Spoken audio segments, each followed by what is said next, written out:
Good morning, everybody.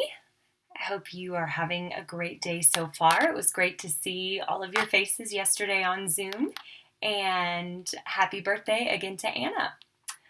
I wanted to read to you a passage from Luke.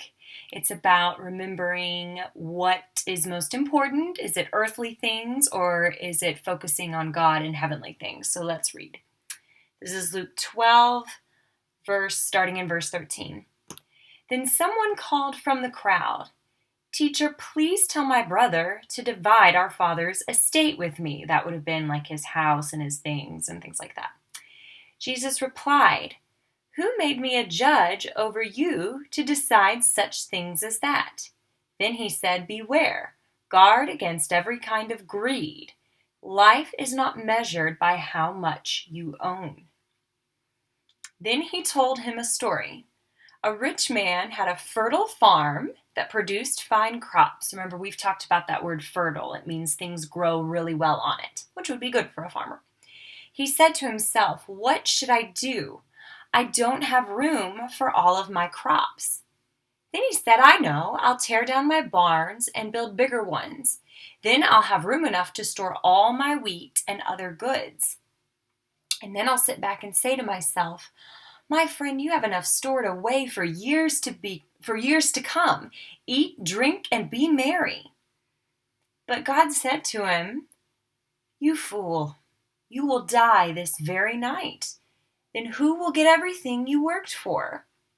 Yes, a person is a fool to store up earthly wealth, but not have a rich relationship with God."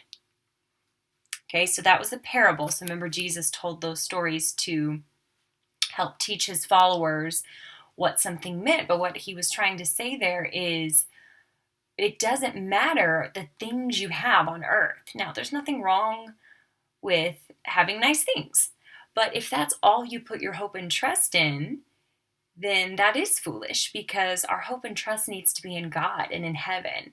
So in our story, we've only read 2 chapters, but when everybody's making fun of Wanda because of what she has, okay, at the end of the day, what you have is not what is most important.